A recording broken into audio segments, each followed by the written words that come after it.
আদালতে হেরে গেলেন ডোনাল্ড ট্রাম্প। 7 মুসলিম দেশের নাগরিকের ভ্রমণ নিষেধাজ্ঞার ওপর স্থগিতাদেশ বহাল। উচ্চ আদালতে যাওয়ার ঘোষণা মার্কিন প্রেসিডেন্টের। It's a very, very serious situation, so we look forward, as I just said, to seeing them in court. প্রবাসীদের মধ্যে স্বস্তি ফিরলেও সমাজে বিভাজন তৈরি হয়েছে বলে মত আন্তর্জাতিক সম্পর্ক বিশ্লেষকদের। অনেক বাঙালিদের নাকি আটকাই দিচ্ছে, অনেক মুসলিম দেশ আসতে পারতেছে না, এজন্য কোর্ট যেহেতু রায়টা দিচ্ছে না, অনেক খুশি। আমরা বিশ্বাস করি এটা শান্তির দেশ, আমরা যে ধর্মেরই থাকি না কেন আমরা সবাই এখানে শান্তিতে থাকতে চাই। মার্কিন রাষ্ট্রপতি নির্বাচনের প্রক্রিয়ার মধ্য দিয়ে যে ঘটনাগুলো সামনে চলে এসছে, এটা কিন্তু অনেকদিন পর্যন্ত মার্কিন যুক্তরাষ্ট্রের জন্য সমস্যা হিসেবে থেকে যাবে।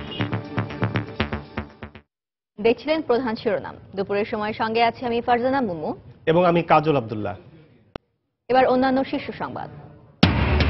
বুড়িগঙ্গা বাঁচাতে বিশ্বব্যাংকের অর্থায়নে নেওয়া হয়েছে নতুন পরিকল্পনা। বাবুবাজার ব্রিজ থেকে সদরঘাট পর্যন্ত গড়ে তোলা হবে হাতিরঝিলের আদলে। নারায়ণগঞ্জে ইকোনমিক জোনের নামে চলছে তুঘলকি কাণ্ড। আদালতের নিষেধাজ্ঞার পরেও বালু ফেলে ভরাট করা হচ্ছে শত শত একর জমি। অসহায় এলাকাবাসী প্রতিবাদ করে অনেকে গ্রাম ছাড়া। সিলেটের গোয়াইনঘাটে হাইকোর্টের নিষেধাজ্ঞা অমান্য করে পাথর তোলার সময় চাপা পড়ে 3 শ্রমিকের মৃত্যু। গুমের প্রায় 10 ঘণ্টা পর সুনামগঞ্জ থেকে 2টি লাশ উদ্ধার। প্রযুক্তি ক্ষেত্রে চরমভাবে অবহেলিত রাষ্ট্রভাষা বাংলা। সুফল পেতে ব্যাপকভাবে বাংলা প্রচলনের তাগিদ। রাষ্ট্রীয় উদ্যোগ জরুরি, অভিমত বিশেষজ্ঞদের। এবং শীতের শেষে আবারও তুষার ঝড়ের কবলে নিউইয়র্ক সহ যুক্তরাষ্ট্রের উত্তর পূর্বাঞ্চল। বিপাকে খেটে খাওয়া প্রবাসী বাঙালিরা, প্রায় 4000 ফ্লাইট বাতিল।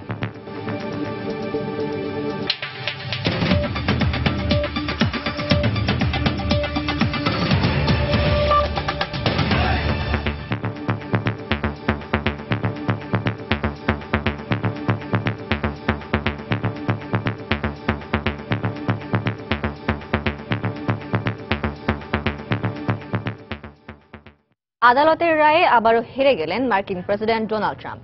7টি মুসলিম প্রধান দেশের নাগরিকদের যুক্তরাষ্ট্রে প্রবেশে তার নির্বাহী আদেশের উপর আদালতের দেওয়া স্থগিতাদেশ বহাল রেখেছেন সান ফ্রান্সিসকোর আপিল আদালত।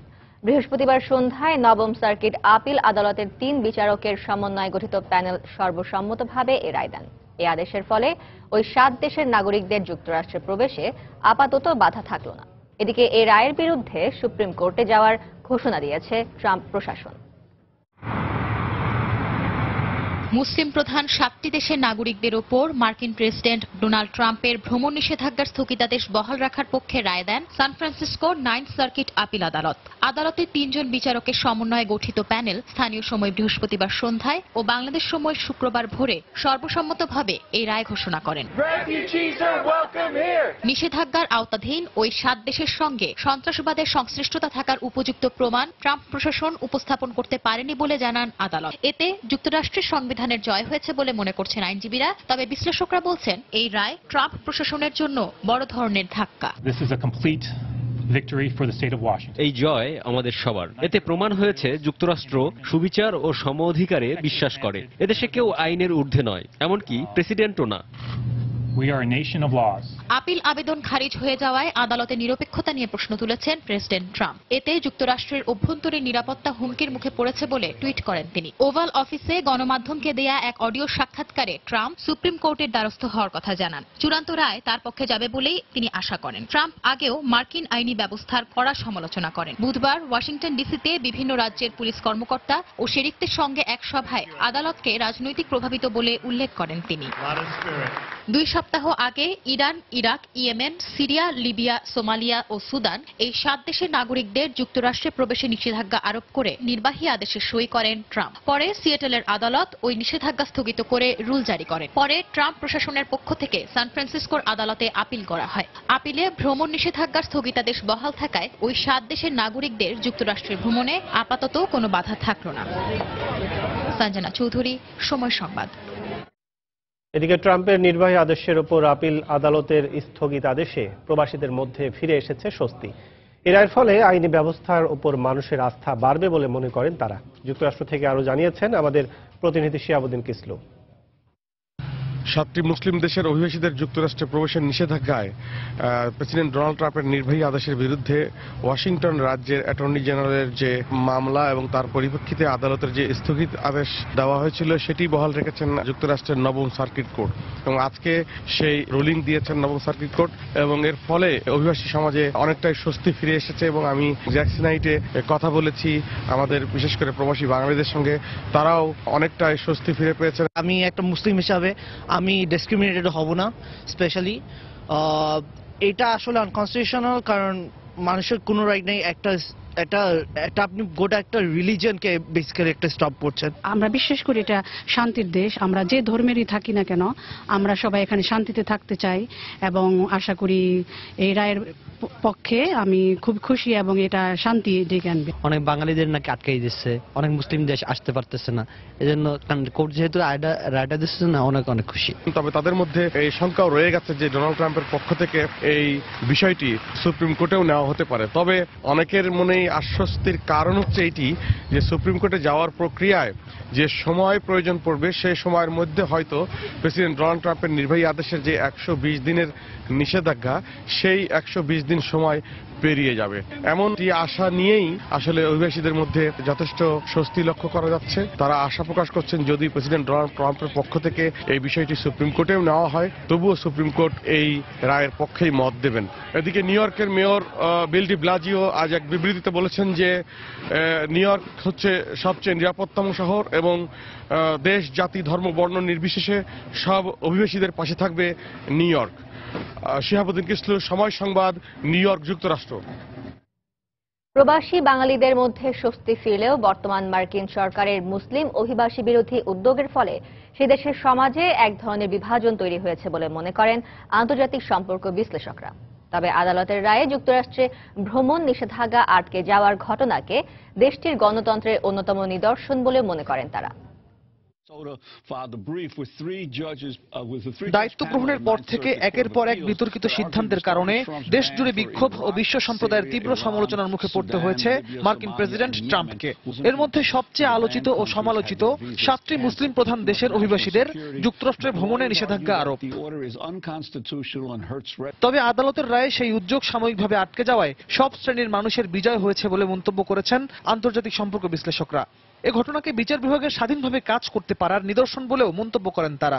জুডিশিয়াল অ্যাক্টিভিজম যেটা আমরা বলি সেটারই কিন্তু একটা নিদর্শন হয়ে থাকবে, যেখানে তারা আমেরিকান প্রেসিডেন্টের যাকে বলা হয় পৃথিবীর সবচেয়ে ক্ষমতাধারী প্রেসিডেন্ট, ওনার অর্ডারকে ওরা রিভার্স করে দিল এবং ওই চেক অ্যান্ড ব্যালেন্স যে ক্ষমতা যে মানুষ কুক্ষিগত করতে পারবে না এবং ডেমোক্রেসির যে বিউটি, ডেমোক্রেসির কিন্তু এটা একটা বড় জিনিস যে ক্ষমতাকে আপনি একচ্ছত্রভাবে নিয়ন্ত্রণ করতে পারবেন না, সেটার কিন্তু একটা উদাহরণ সেট করে দিল।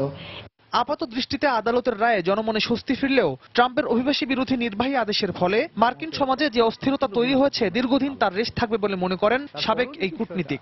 গত 1-1.5 বছরে মার্কিন রাষ্ট্রপতি নির্বাচনের প্রক্রিয়ার মধ্য দিয়ে যে ঘটনাগুলো সামনে চলে এসছে এটা কিন্তু অনেকদিন পর্যন্ত মার্কিন যুক্তরাষ্ট্রের জন্য সমস্যা হিসেবে থেকে যাবে এবং আজকের সিদ্ধান্ত যেটা কোর্টের সিদ্ধান্ত সেটা আইনি সিদ্ধান্ত, কিন্তু একটা বড় সমাজ তো আছে এবং আমরা সেটা ইতিমধ্যে জেনেছি যে এখন মার্কিন যুক্তরাষ্ট্রে বিশেষ করে মুসলমানরা যারা আছেন তারা কিন্তু চাপের মুখে আছেন।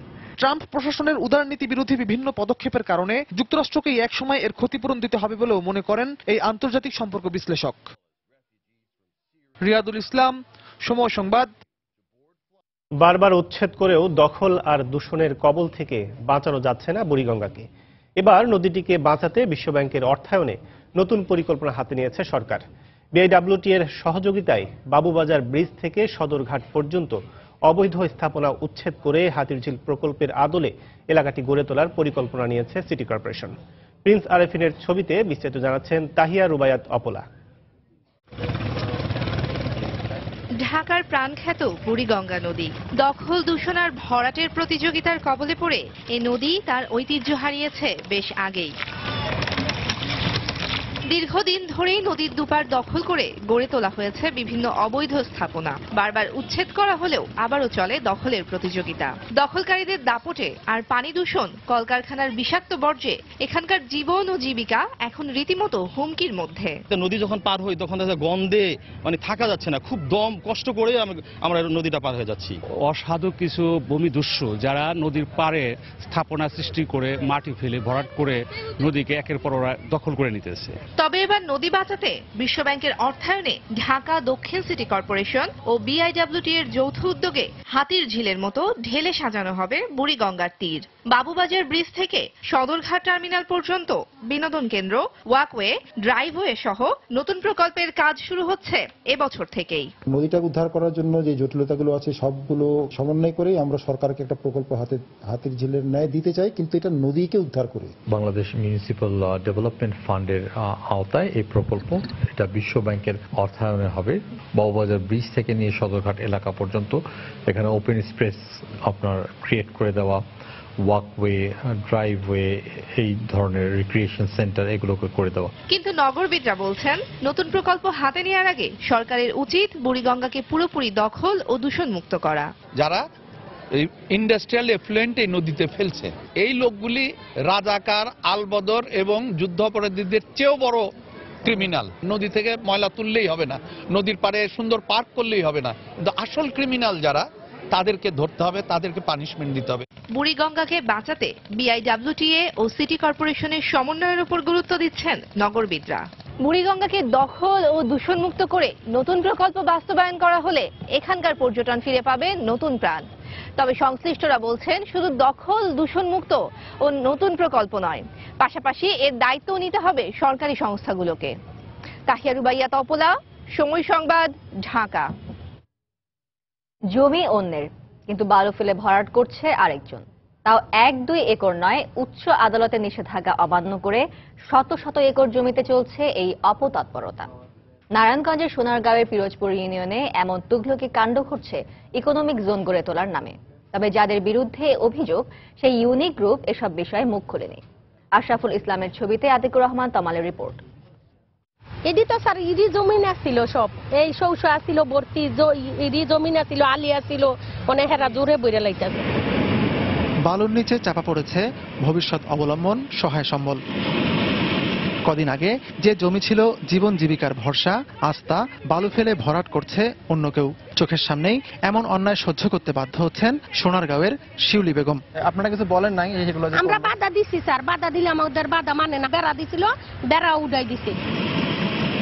নারায়ণগঞ্জের পুরো কান্দারগাঁও গ্রামেই যেন বোবা কান্নার রোল। দিনের বেলা বালু ফেলা কিছুটা কম থাকলেও রাতের আধারে সেই কাজ চলে পুরো দামে। এখানকার 10টি গ্রামের প্রায় 12,000 মানুষ জানেন না তারা কোথায় যাবেন, কি করবেন। এখন তাহলে খাবেন কি, চলবেন কিভাবে? অনেক কি খামু, ভিক্ষা করবো আর খামু, ভিক্ষা দিলে দিব, না দিলে না দিব, না খাইয়ে মরে থাক। কোনো কি টাকা পয়সা দিছে? না স্যার, আমাকে কোনো টাকা পয়সা দেয় নাকি, জোরে হেরা বালুদা বললাইতেছে। আপনি কি বেচতে চান জমি? না স্যার, আমি বেচতে চাইনি। এত সব অভিযোগ ইউনিক প্রপার্টি ডেভেলপমেন্ট লিমিটেড নামে এক কোম্পানির বিরুদ্ধে। ইকোনমিক জোন তৈরির নামে অন্যের শত শত একর জমিতে বালু ফেলে ভরাট করছে তারা। আমরা আলি হলাইছি, আলি সুবিধা তোলাইতেছে, সব জমিন ভুরাটা এরকম বালুদা বললেইতেছে। ফসল তো দূরের কথা, মানে আমার চোখের ফানে ছাড়া কিছু নাই। আইন অনুযায়ী বড় উন্নয়ন প্রকল্পের জন্য পরিবেশগত প্রভাব সমীক্ষা বা ইআইএ করে অনুমোদন নিতে হয়, যদিও পরিবেশ অধিদপ্তর থেকে কোনো অনুমতি নেয়নি ইউনিক গ্রুপ। আমাদের যে তথ্য প্রমাণ তাতে তারা কোনো ছাড়পত্র নেয় নাই, ওখানে কোনো ধরনের তাকে বালি ভরাট, নির্মাণ কাজ এগুলির কোনো অনুমতি দেওয়া হয়নি। এটার জন্য আমরা উকিল নোটিশে পেয়েছি। অলরেডি তাদেরকে আমরা ইতিপূর্বে তারা সাইনবোর্ড টাইনবোর্ড যেগুলি নামিয়ে ফেলেছি এবং আমরা তাদের বিরুদ্ধে অ্যাকশনে যাব। অন্যের জমি দখল আর ভরাটের অভিযোগ এনে বাংলাদেশ পরিবেশ আইনবিদ সমিতি বেলা উচ্চ আদালতে ইউনিক গ্রুপের বিরুদ্ধে মামলাও করেছে। আদালতের নিষেধাজ্ঞার পরও বালু ভরাটের কাজ চলছেই। যেহেতু তারা আদালতের নিষেধাজ্ঞা অমান্য করে বালু ভরাট করেছে, তার জন্য আমরা আদালত অবমাননার মামলা এনেছি। তাদের উপরে একটি রুল ইস্যু করা হয়েছে এবং তাদের আইনজীবীর মাধ্যমে তাদেরকে মৌখিকভাবে সতর্ক করা হয়েছে, কিন্তু তারা তার সাথে মোটেও কমপ্লাই করছে না, উল্টো আরো ড্রেজারের সংখ্যা বাড়িয়ে দিয়েছে এবং দিন রাত তারা বালি ভরাট করছে। সেসব অভিযোগ নিয়ে ইউনো গ্রুপের কর্ণধার নুর আলীর সঙ্গে যোগাযোগের চেষ্টা করা হলে তিনি কোনো কথা বলতে রাজি হননি। কৃষিকাজই ওই এলাকার বেশিরভাগ মানুষের প্রধান পেশা। নিজেদের জমিতে কেন বালু ভরাট করা হচ্ছে এমন কথা বলতে গিয়ে মিথ্যে মামলা খেয়ে গ্রাম ছাড়তে হয়েছে অনেককে। আতিকুর রহমান তামাল, সময় সংবাদ, নারায়ণগঞ্জ। দুপুরের সময় আরো থাকছে। শিগগিরই চালু হচ্ছে খুলনা কলকাতা ট্রেন সার্ভিস। বেনাপোল স্টেশনে চলছে জোর প্রস্তুতি। চলতি মাসে কর্মযজ্ঞ শেষ করার আশাবাদ সংশ্লিষ্টদের।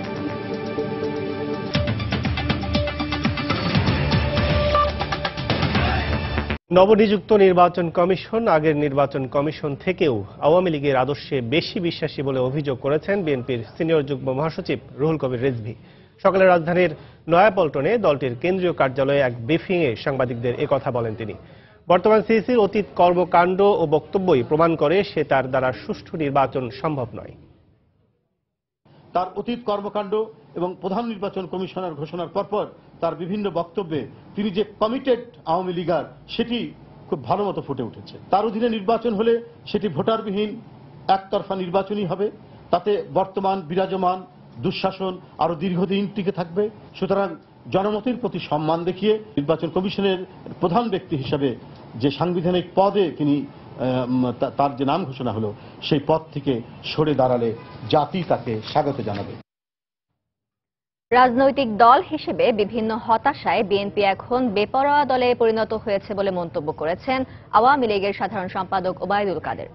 সকালে রাজধানীর কাকরাইলে যুবলীগের বিভিন্ন গ্রন্থের প্রকাশনা ও বিক্রয় কেন্দ্র উদ্বোধনী অনুষ্ঠানে তিনি একথা বলেন। এ সময় তিনি আরো বলেন, মানুষের দুর্ভোগের কথা চিন্তা করে আওয়ামী লীগ 7, 17 ও 26 মার্চ সমাবেশ না করে ঘরোয়াভাবে আলোচনা সভার আয়োজন করবে। বিএনপি কখন যে কি বলে এটা তারা নিজেরাও জানে না। নির্বাচনে ভুল করে আন্দোলনে ব্যর্থ হয়ে তারা হতাশা বেপরোয়া হয়ে গেছে। বেপরোয়া চালকের মতো বিএনপি এখন একটা বেপরোয়া দল। বেপরোয়া চালক যেমন দুর্ঘটনার কারণ, আমি জানি না বিএনপি আবার কখন কোন দুর্ঘটনা রাজনীতিতে ঘটিয়ে বসে। নির্বাচন কমিশনের উপর চাপ সৃষ্টি করা বিএনপির রাজনৈতিক কৌশল বলে মন্তব্য করেছেন স্বাস্থ্যমন্ত্রী মোহাম্মদ নাসিম। তিনি বলেন, ফাঁকা মাঠে নয়, নির্বাচন করেই বিএনপিকে পরাজিত করতে চায় আওয়ামী লীগ। সকালে জাতীয় প্রেস ক্লাবের ভিআইপি লাউঞ্জে প্রয়াত আওয়ামী লীগ নেতা সুরঞ্জিত সেন গুপ্তের স্মরণে আয়োজিত আলোচনা সভায় তিনি একথা বলেন। এ সময় খাদ্যমন্ত্রী অ্যাডভোকেট কামরুল ইসলাম বলেন, নির্বাচনে অংশ না নিলে বিএনপির অস্তিত্ব সংকটে পড়বে। সভায় অন্যান্যদের মধ্যে আরো বক্তব্য রাখেন নৌ পরিবহন মন্ত্রী শাহজাহান খান। এই রাষ্ট্র অন্যের হাতে যদি যায় তাহলে দেখবেন, খালেদা জিয়ার হাতেই যদি যায় তাহলে দেখবেন যে এই জঙ্গিবাদীদের উত্থান কিভাবে ঘটে। এই রাষ্ট্র কিন্তু তখন দুর্ঘটনায় পতিত হবে, রাষ্ট্র পড়ে যাবে খালে অথবা ব্রিজ ভেঙে নদীতে। নির্বাচনে যদি আগামী দিন তারা অংশগ্রহণ না করে তাহলে তাদের অস্তিত্বের সংকট সৃষ্টি হবে। যেই কথাগুলো তারা ভবিষ্যতে বলবে সেটা হচ্ছে নির্বাচনকালীন সরকার। নির্বাচনকালীন সরকার নিয়ে যত কথাই বলুক না কেন, নির্বাচনকালীন সরকারে তাদের অংশগ্রহণ করার কোনো সুযোগই নাই, যেহেতু তারা বর্তমান পার্লামেন্টে নাই। সংবিধান সম্মতভাবেই শেখ হাসিনার নেতৃত্বে তাদেরকে ছাড়া যেই সরকার নির্বাচনকালীন সরকারই গঠন করা হবে এবং সেই সরকারই বাংলাদেশের নির্বাচন, আগামী নির্বাচনে বর্তমান নির্বাচন কমিশনকে সার্বিক সহায়তা দান করবে। জনগণের ভোটে আমরা নির্বাচিত হতে চাই এবং সেটা আমরা 2019 সালে করতে চাই। আমরা ফাঁকা মাঠে গোল দিতে চাই না। বিএনপিকে বলবো খেলার জন্য প্রস্তুত হন। এই যে বলেছে যে 4 জন নাকি 5 জন কমিশন হয়েছে, আর কিছু খুঁজে না পায় বলে কি যে আওয়ামী লীগ অন্য মাধ্যমের নাম দিয়েছে। আমি 14 দলের, আমি তো সমন্বয় মুখপাত্র, আমি কিভাবে বলবো এই কথা যে আমার সঙ্গে তো কোনো আলোচনা হয়নি, আমি জানি না কিছু। এটা হাইকোর্টের নিষেধাজ্ঞা অমান্য করে সিলেটে পাথর উত্তোলনের সময় চাপা পড়ে 3 শ্রমিক নিহত হয়েছেন। মৃত্যুর প্রায় 10 ঘণ্টা পর তাদের মধ্যে 2 জনের লাশ সুনামগঞ্জ থেকে উদ্ধার করে পুলিশ। গত রাতে গোয়াইনঘাটের বিছনাকান্দি পাথর কোয়ারিতে এই দুর্ঘটনা হয়। পুলিশ ও এলাকাবাসী জানায়, গত রাতে বিছনাকান্দি পর্যটন এলাকার পাথর কোয়ারিতে অবৈধভাবে পাথর উত্তোলন করছিল একটি চক্র। এ সময় গর্তের ভেতর থাকা 3 শ্রমিক পাথর চাপা পড়ে নিহত হন। এই ঘটনার পর প্রভাবশালীরা নিহতদের লাশ সরিয়ে ফেলে বলে জানায় পুলিশ। প্রায় 10 ঘন্টা পর দুপুরে সুনামগঞ্জ সদর উপজেলার ফুলেরগাঁও গ্রাম থেকে জাকির ও তোরা মিয়ার লাশ উদ্ধার করা হয়। অপর একজনের লাশ এখনো খুঁজে পাওয়া যায়নি। এর আগে গত 23 ফেব্রুয়ারি কোম্পানিগঞ্জ এলাকার শাহ আরেফিন টিলায় একইভাবে পাথর উত্তোলনের সময় 5 জন শ্রমিক নিহত হন। তাদের মধ্যে 3 জনের লাশ সরিয়ে ফেলে প্রভাবশালীরা। পরে নেত্রকোনা থেকে তাদের লাশ উদ্ধার করে পুলিশ।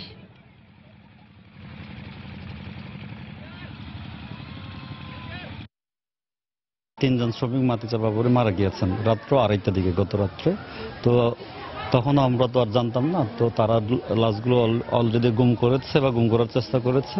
এই ক্ষেত্রে যদি যেখানে নিয়ে থাকুক না কেন, আশা করি যে সিলেট জেলা পুলিশ এই লাশগুলো উদ্ধার করতে সক্ষম। বৈধভাবে হোক আর অবৈধভাবে হোক, যে পাথরগুলো তোলা হচ্ছে, আপনার একটা সারফেসের যে গর্ত তৈরি হয়েছে বা তার যে একটা লঞ্জিবিটি থাকার কথা, এখন তো এগুলো ধরেন অনেক গভীর হয়ে গেছে, এগুলো তো অটোমেটিক ভাঙতে শুরু করবে। বিজ্ঞানের কল্যাণে ঘরে ঘরে পৌঁছে গেছে প্রযুক্তির আশীর্বাদ। ঘরে বাইরে হাতের মুঠোয় কোথায় নেই প্রযুক্তির ব্যবহার। তবে প্রযুক্তিকে ইংরেজি ভাষায় ব্যবহার যেমন জনপ্রিয়, ঠিক তেমনি অবহেলিত বাংলা ভাষা। তরুণরা বাংলার চেয়ে ইংরেজিতে স্বচ্ছন্দ হলেও প্রবীণরা মনে করেন প্রযুক্তিতে বাংলার প্রচলন আরও ব্যাপকভাবে হলে এর সুফল ভোগ করবে সাধারণ মানুষ। এজন্য রাষ্ট্রীয় উদ্যোগ জরুরি বলে মনে করেন প্রযুক্তি বিশেষজ্ঞরা। পারমিতা হিমের রিপোর্ট। হাতে হাতে মুঠোফোন, চলছে ইন্টারনেটের ব্যবহার। এর মাধ্যমে দুনিয়ার এক প্রান্ত থেকে অন্য প্রান্তে প্রতি মুহূর্তে চলছে যোগাযোগ। কিন্তু আধুনিক প্রযুক্তিতে ভাষা মাধ্যম হিসেবে ইংরেজির প্রচলন তরুণদের মধ্যে যেমন জনপ্রিয়, তেমনি অবহেলিত বাংলা ভাষা।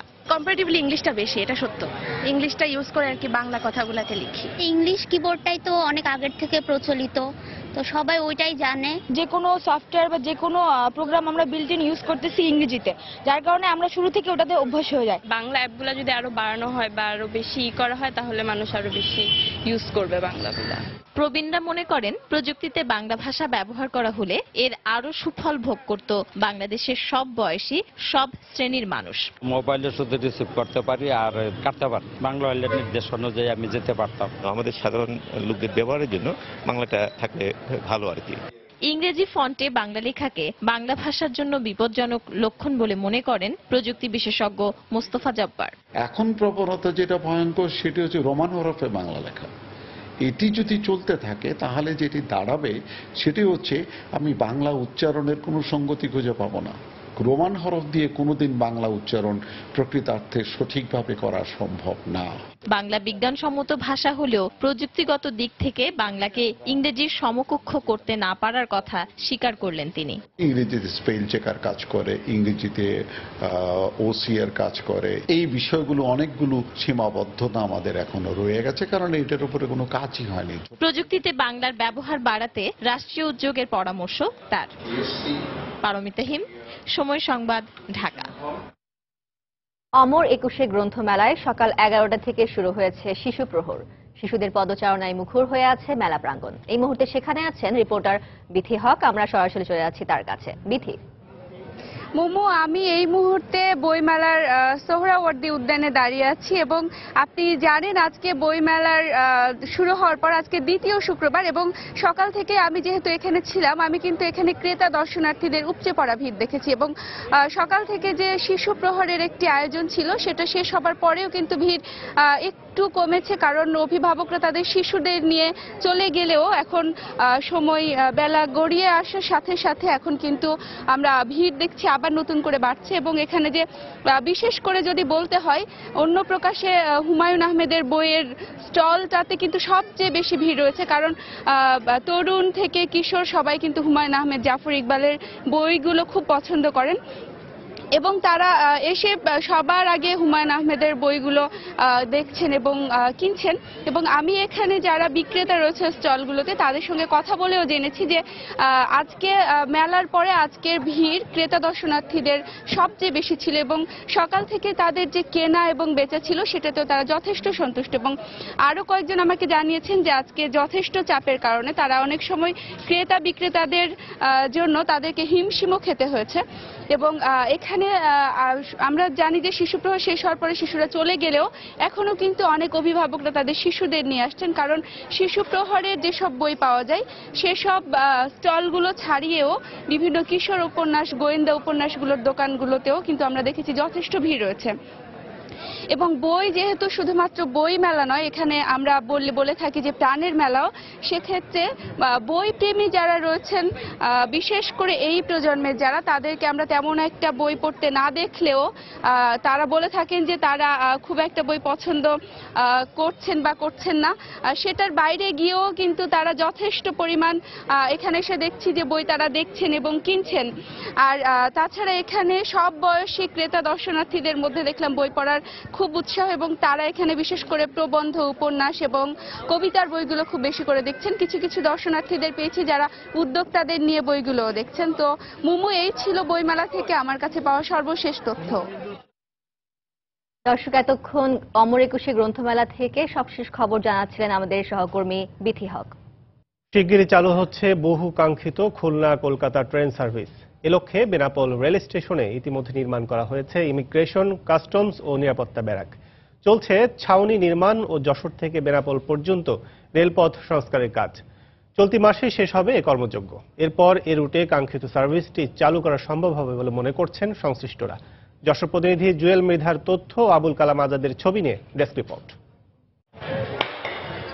ব্রিটিশ শাসনামলে 1884 সালে ঢাকা স্টেট রেলওয়ে নামক কোম্পানির হাত ধরে খুলনা থেকে কলকাতার দমদম জংশন পর্যন্ত ট্রেন সার্ভিস শুরু হয়। ভারত বিভাগের জন্য 1965 সালের পর এ সার্ভিস বন্ধ হয়ে যায়। দীর্ঘ 52 বছর পর ফের সচল হতে যাচ্ছে এই রুটটি। বহু কাঙ্ক্ষিত এই ট্রেন সার্ভিসটি চালু হলে যশোরের বেনাপোল স্থল বন্দর দিয়ে ভারতে যাওয়া আসা নিয়ে যে দুর্ভোগ তা অনেকাংশে কমবে। সেই সাথে স্বল্প সময়ে আরামদায়ক ভ্রমণ নিশ্চিত হবে বলে মনে করছেন পাসপোর্ট যাত্রীরা। এখান থেকে মনে করেন আমরা বনগাঁ থেকে হাওড়া যখন যাই তখন আমাদের বেশ 2 থেকে 3 ঘন্টা লাগে। ট্রেনটা যদি চালু হয়ে যায় তো আমাদের আসা যাওয়ার জন্য অনেক ভালো হবে।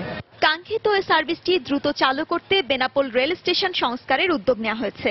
ইতিমধ্যে নির্মাণ করা হয়েছে ইমিগ্রেশন, কাস্টমস ও নিরাপত্তা ব্যারাক। চলছে ছাউনি নির্মাণ ও যশোর বেনাপোল রেল সড়ক সংস্কারের কাজ। যে কাজ রেল চেঞ্জ, স্লিপার চেঞ্জ এটা করতেছি। যে ব্যারাকটা এটা অলরেডি 80% কাজ শেষ হয়ে গেছে, রঙের কাজ চলতেছে। চলতি মাসের মধ্যেই শেষ হবে রেল লাইনের সংস্কারের কাজ। এরপর এই রুটে কাঙ্ক্ষিত সার্ভিসটি চালু করা যাবে বলে মনে করছেন রেলওয়ে কর্মকর্তা। কাস্টমস, ইমিগ্রেশন এবং আরও নিরাপত্তা বাহিনীর ব্যারাক ট্যারাক এবং বুকিং অফিস টফিস এগুলো কাজগুলো প্রায় কমপ্লিটের পথে, শুধু রং সং এগুলো একটু বাকি আছে। বাংলাদেশ ভারতের মধ্যে এটি হবে দ্বিতীয় মৈত্রী এক্সপ্রেস সার্ভিস। 2008 সালের 10 এপ্রিল চালু হয় ঢাকা কলকাতা রুটে মৈত্রী এক্সপ্রেস সার্ভিস। সময় সংবাদ, যশোর। কুড়িগ্রামের ধর্মপুর সীমান্তে বিএসএফ এর ছোড়া ককটেল বিস্ফোরণে বাংলাদেশি এক গরু ব্যবসায়ী নিহত হয়েছেন। এ ঘটনায় আহত হয়েছেন আরও একজন। বিজেপি ও এলাকাবাসী জানান, সকালে রৌমারী উপজেলার কাওয়ারচর গ্রামের টুলুমিয়া ও ছোট কড়াইবাড়ি গ্রামের শেফাতুল্লাহ সহ বেশ কয়েকজন ধর্মপুর সীমান্ত এলাকায় গরু আনতে যান। এ সময় ভারতের গুটালু ক্যাম্পের বিএসএফ এর সদস্যরা তাদের লক্ষ্য করে ককটেল বিস্ফোরণ ঘটায়। এতে ঘটনাস্থলেই টুলুমিয়া নামে এক গরু ব্যবসায়ী নিহত হন। আহত হন শেফাতুল্লাহ নামে আরও একজন। তবে আহত গরু ব্যবসায়ী কোথায় আছেন সে ব্যাপারে কিছু জানাতে পারেনি বিজেপি।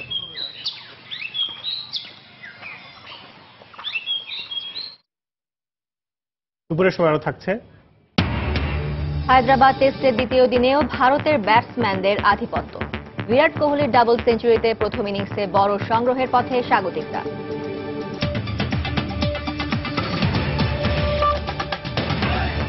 টাঙ্গাইলে নির্মিত হচ্ছে 201 গম্বুজ বিশিষ্ট মসজিদ। আর এর মিনার হবে বিশ্বের দ্বিতীয় উচ্চতম মিনার। সরকারি অর্থ সহায়তা ছাড়াই নির্মাণাধীন মসজিদটি গিনেস বুকে স্থান পাবে বলে প্রত্যাশা প্রতিষ্ঠাতার। তবে মুসল্লি ও দর্শনার্থীদের যাতায়াতের সুবিধার্থে রাস্তা সংস্কারের দাবি জানিয়েছেন তিনি। এদিকে নির্মাণাধীন মসজিদটি দেখতে প্রতিদিনই ভিড় করছেন দেশি বিদেশি দর্শনার্থীরা। কাদির তালুকদারের তথ্য, রাশেদ খানের ছবি নিয়ে ডেস্ক রিপোর্ট। সুউচ্চ মিনার আর সারি সারি গম্বুজ দেখে যে কারোরই মনে হতে পারে মধ্যপ্রাচ্যের কোন দেশের স্থাপনা এটি, কিন্তু বিশ্বের সবচেয়ে বেশি গম্বুজ বিশিষ্ট এই স্থাপনাটি নির্মিত হচ্ছে টাঙ্গাইলের গোপালপুরে। 2013 সালে উপজেলার দক্ষিণ পাথলিয়ায় এই মসজিদের নির্মাণ কাজ শুরু করেন স্থানীয় মুক্তিযোদ্ধা রফিকুল ইসলাম। বিভিন্ন প্রতিষ্ঠান ও সাধারণ মানুষের সহযোগিতায় প্রায় শেষের পথে 201 গম্বুজ ও 57 তলা সমান ইটের তৈরি মিনার বিশিষ্ট মসজিদ নির্মাণ। নানা কারুকাজে সাজানোর লক্ষ্যে ভেতর ও বাইরে চলছে শোভাবর্ধনের কাজ। দৃষ্টিনন্দন এই মসজিদ দেখতে প্রতিদিনই ভিড় করছেন দর্শনার্থীরা। ধর্মের মানুষকে আরো তাদেরকে উৎসাহিত করার জন্য এই প্রতিষ্ঠানটি খুবই গুরুত্বপূর্ণ। শুধু আমরা টাঙ্গাইল জেলাবাসী গর্বিত না, সারা বাংলাদেশে গর্বিত হব, কারণ এটা বিশ্বের অন্যতম ইসলামিক স্থাপনা। এই মসজিদকে কেন্দ্র করে ব্যবসা বাণিজ্য এবং আমার মনে করি যে গোপালপুর উপজেলা এই অঞ্চলটা আমার অনেক মনে হয় সমৃদ্ধ হবে। এদিকে বিশ্ব রেকর্ড সৃষ্টির পরিকল্পনায় নির্মিতব্য মসজিদকে দর্শনীয় স্থানে রূপ দিতে সড়ক সংস্কার জরুরি বলে জানান মসজিদ প্রতিষ্ঠাতা। চতুর্দিক থেকে যাতে জনগণ ইসলামিক কারুকার্য নির্মিত দ্বারা যে একটা মসজিদ এটা যাতে দেখতে পারে, এ ব্যাপারে সরকারের কাছ থেকে আমি এই রাস্তাঘাটের উন্নয়ন চাই, আর্থিক কোনো উন্নয়ন সরকারের কাছে আমি চাই না। দর্শনার্থীদের কথা বিবেচনায় রেখে এ বিষয়ে দ্রুত পদক্ষেপ নেওয়ার আশ্বাস দিলেন জেলা প্রশাসক। জেলা প্রশাসনের পক্ষ থেকে আমাদের যতটুকু করা দরকার ওই মসজিদকে কেন্দ্র করে যাতে মানুষের সহজ যাতায়াত থাকে এবং নিরাপত্তা নিশ্চিত হয় সেটি আমরা অবশ্যই গ্রহণ করব। প্রায় 100 কোটি টাকা ব্যয়ে 30 বিঘা জমির উপর নির্মাণাধীন এই মসজিদে একসাথে 15,000 মুসল্লির নামাজ আদায়ের ব্যবস্থা থাকবে। এর পাশাপাশি এখানে এতিমখানা, বৃদ্ধাশ্রম, দুস্থ মুক্তিযোদ্ধা পুনর্বাসন কেন্দ্র, বিনামূল্যে চিকিৎসা কেন্দ্র এবং লাশ হিমাগার তৈরির পরিকল্পনা রয়েছে। সময় সংবাদ, টাঙ্গাইল। সংবিধানের আলোকে নির্বাচন কমিশন গঠন করা হয়েছে জানিয়ে আইনমন্ত্রী আনিসুল হক বলেছেন, বিএনপি যতই প্রত্যাখ্যান করুক এই নির্বাচন কমিশনের অধীনেই আগামী নির্বাচন হবে। সকালে ব্রাহ্মণবাড়িয়ার আখাউড়ায় জাতীয় প্রতিবন্ধী উন্নয়ন ফাউন্ডেশনের এক অনুষ্ঠানে তিনি একথা বলেন। যারা নির্বাচন মানে না, যারা সংসদ মানে না, যারা বাংলাদেশের প্রত্যেকটা প্রতিষ্ঠান নষ্ট করে দিয়েছে, তারা আমাদেরকে আজকে শিখাতে এসেছে কেমন করে নির্বাচন কমিশন করতে হয়। নির্বাচন কমিশন করা হয়েছে আইনের মাধ্যমে, নির্বাচন কমিশন করা হয়েছে সংবিধানের মাধ্যমে, এবং এই নির্বাচন কমিশন থাকবে তারা মানুক আর না মানুক। এটা আইনের মাধ্যমে যখন করা হয়েছে, এই নির্বাচন কমিশনেই বাংলাদেশে ভবিষ্যৎ নির্বাচনগুলি অনুষ্ঠান করবে। শীতের শেষ দিকে আবারও তুষার ঝড়ের কবলে পড়েছে নিউ ইয়র্ক সহ যুক্তরাষ্ট্রের উত্তর পূর্বাঞ্চলের রাজ্যগুলো। তুষার ঝড়ের 12 ঘন্টা আগে বুধবার নিউ ইয়র্কে 16 ডিগ্রি সেলসিয়াস তাপমাত্রা রেকর্ড করা হলেও বৃহস্পতিবার তা হিমাঙ্কের 7 ডিগ্রি নিচে নেমে আসে। সেই সঙ্গে ঘন্টায় 40 মাইল বেগে বইছে দমকা হাওয়া। এতে স্থানীয়দের মতো বিপাকে পড়েছেন কর্মজীবী প্রবাসী বাঙালিরাও। নিউ ইয়র্কের ম্যানহাটনে তুষার পরিষ্কার করতে গিয়ে একটি ভবনের প্রহরীর মৃত্যুর খবর পাওয়া গেছে। নিউ ইয়র্ক থেকে টিএম মামুনের ছবি নিয়ে আরো জানাচ্ছেন আমাদের প্রতিনিধি শিহাবুদ্দিন কিসলু। বৃহস্পতিবার মধ্যরাত থেকেই যুক্তরাষ্ট্রের নিউ ইয়র্কে ব্যাপক তুষারপাত শুরু হয়। ভোর না হতেই কয়েক ইঞ্চি বরফে ঢাকা পড়ে রাস্তাঘাট সহ চারপাশ। ভোরের দিকে শুরু হওয়া তুষার ঝড়ের সঙ্গে দিনভর ঠান্ডা বাতাসের কারণে চরম দুর্ভোগে পড়ে জনজীবন। তাপমাত্রা দ্রুত কমতে থাকা ও বাইরে জমাট বরফে চলাচল অনিরাপদ হয়ে ওঠে। ব্যস্ত নিউ ইয়র্কের রাস্তাঘাটে মানুষের আনাগোনা কমে গেছে। জরুরি প্রয়োজনেও বাইরে বেরিয়ে বিপাকে পড়েছেন অনেকে। আজকে আসলাম এখানে একমাত্র ব্যাংকে টাকা জমা দেওয়ার জন্য, আমার চেক জমা দেওয়ার জন্য, কিন্তু আজকে সর্বাধিক মাত্রার স্নো হওয়ার কারণে আজকে কেউই ব্যাংকের কোনো কর্মকর্তা এখানে আসে নাই। মানুষজন কাজে কর্মকে বেরোতে পারতেছে না। এই যে রাস্তাঘাটে বাঙালি ভাইরা কাজ করতেছে, সোনাগুলা ঠেলাইতেছে, এই যে ঠান্ডার মধ্যে কাপড় ডাবল ডাবল জ্যাকেট লাগাইছে, প্যান্ট লাগাইছে, তারপরে কষ্ট করতেছে। এই কষ্ট আমার দেশে করুক, আমার দেশ সোনা হবে, আমরা বিদেশে কাজ করতে হবে না। টানা তুষারপাত ও হাড় কাঁপানো ঠান্ডার মধ্যেও থেমে নেই জীবনযুদ্ধ। পরিবারের একটু সচ্ছলতার আশায় বৈরী আবহাওয়ায় কাজ করে যাচ্ছেন সম্প্রতি যুক্তরাষ্ট্রে পাড়ি জমানো এ প্রবাসী। এবছর প্রথম স্নো পড়তেছে, বাংলাদেশ আমরা নতুন আছি, অনেক কষ্ট হইতেছে, এইভাবে তো করতেই। আবহাওয়া দপ্তরের তথ্য মতে বৃহস্পতিবার নিউ ইয়র্কে গড়ে 14 ইঞ্চি তুষারপাত হয়েছে। নিউ ইয়র্কের শিক্ষা প্রতিষ্ঠান, ব্যাংক, বড় দোকানপাট ও বিপণী বিতানগুলো বন্ধ দেখা গেছে। এছাড়া প্রতিকূল পরিস্থিতির কারণে প্রায় 4000 ফ্লাইট বাতিল করেছে কর্তৃপক্ষ। নিউ ইয়র্ক ছাড়াও তুষারপাতের কারণে পেনসিলভেনিয়া, নিউ জার্সি, কানেকটিকাট ও রোড আইল্যান্ডের বাসিন্দাদের ভোগান্তি চরমে পৌঁছেছে। রাস্তাঘাট বরফে ঢাকা পড়ায় বন্ধ রয়েছে সড়ক ও রেল যোগাযোগ। জরুরি প্রয়োজন ছাড়া বাসিন্দাদের বাইরে বের না হওয়ার পরামর্শ দিয়েছে কর্তৃপক্ষ। তবে শিগগিরই পরিস্থিতির উন্নতি হবে বলে আশা করছে আবহাওয়া দপ্তর। শিহাবুদ্দিন কিসলু, সময় সংবাদ, যুক্তরাষ্ট্র।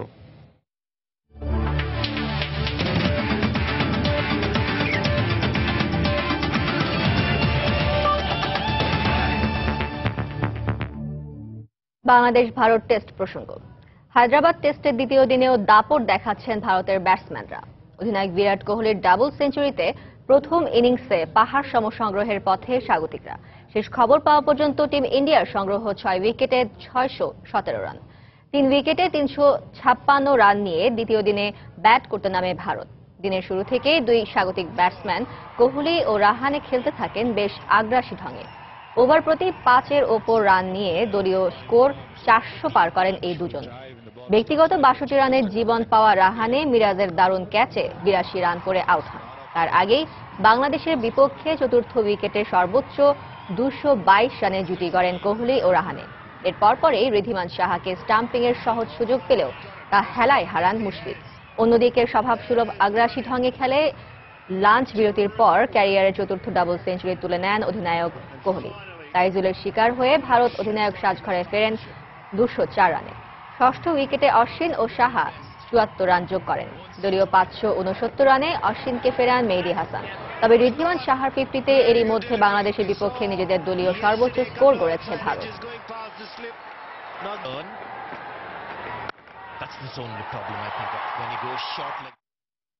এবার দেখে আসবো সূর্যোদয় আর সূর্যাস্তের সৌন্দর্য। একই জায়গা থেকে সূর্যোদয় আর সূর্যাস্ত দেখা, ম্যানগ্রোভ বন আর বালুকাময় সমুদ্র সৈকত, এত সবকিছুর সমন্বয়ে পর্যটন নগরী কুয়াকাটা। এই পর্যটন স্থানটি দেশের দক্ষিণাঞ্চলের মানুষের কাছে জনপ্রিয় হলেও ধীরে ধীরে আগ্রহ বাড়ছে দেশের বিভিন্ন অঞ্চল ও বিদেশি পর্যটকদের। নিরাপত্তা সহ যোগাযোগ ব্যবস্থার উন্নয়ন হলে কুয়াকাটাও হতে পারে দেশের অন্যতম জনপ্রিয় পর্যটন স্থান, এমনটাই মত ভ্রমণ পিপাসুদের।